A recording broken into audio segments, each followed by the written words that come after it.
উন্নত জীবনের আশায় বিভিন্ন পথে বিদেশে পাড়ি জমাতে চায় দেশের অনেক যুবক।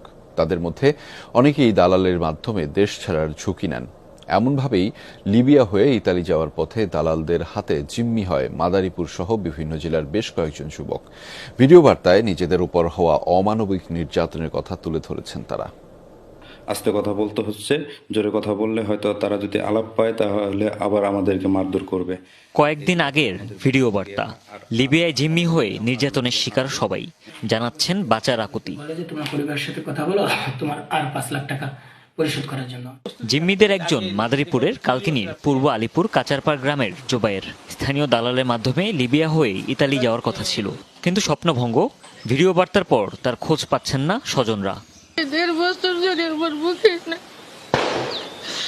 আমার বোন, আমি পাগল বাবু, আমি ইংরেজ হইয়া গেছে গিয়া বহুত ধরনের গাছগাছালি, জায়গা জমি, লোন ঠোন, কিস্তি মিস্তি ইত্যাদি। এই পর্যন্ত আমার 32 লাখ টাকা গেছে। জোবায়েরের মতো মাদারীপুরের আরো অনেকেই সেখানে জিম্মি। একই অবস্থায় আছেন গোপালগঞ্জ সহ কয়েকটি জেলারও বেশ কয়েকজন। এতে উদ্বেগ আর আতঙ্কে পরিবারগুলো। দালালরা মারলো পোলাপানে, মারার পর দালাল পলাই গেল। পলাই যাওয়ার পর মফিজ আর হুমায়ুন এরা করার পর হ্যাগোদার দিলাম। আরে 27 জন সব অস্বীকার করেছেন অভিযুক্ত দালালরা।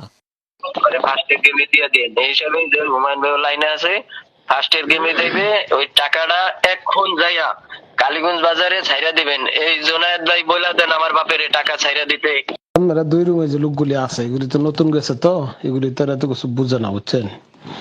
তো এই যে দেখেন, ওরাই জিগাইবেন যে এই বোর্ড আর এই বোর্ডের হিসাব কিতাব কি কখনো এক হইব? আমার ছেলে পলাইয়া গেছে, আমার ছেলের মারছে, হাত ভাঙ্গা লাইছে, তো প্রমাণই পাইলেন। হাত ভাঙ্গা লাইছে, আমার পলাইছে, এই জন্য এই ঘটনা ঘটাইছে। পুলিশ বলছে নানাভাবে সচেতন করা হলেও অনেকে তা শুনছেন না। ভাগ্য বদলের আশায় ভিটেমাটি বিক্রি করে দ্বারস্থ হচ্ছেন দালালদের, শিকার হচ্ছেন প্রতারণার। পাশের বাড়ির যে একটা ছেলে যখন ইতালি যায়, যাওয়ার সাথে সাথে যখন সে দেখে যে 1 বছরের মাথায়, 1.5 বছরের মাথায়, 2 বছরের মাথায় তার বাড়ির একটা বিল্ডিং হয়ে গেছে দোতলা, যত কষ্টে থাকুক যাই থাকুক, এই যে দেখে সে দেখার কারণে সেই এগুলো কোনোভাবে তাকে থামায় দেওয়া। পদ্মাপাড়ের জনপদ ঘিরে গড়ে উঠছে মানব পাচার চক্র। তাদের বিরুদ্ধে অভিযান অব্যাহত আছে বলে জানিয়েছে পুলিশ। হুমায়ুন রশিদ, যমুনা নিউজ।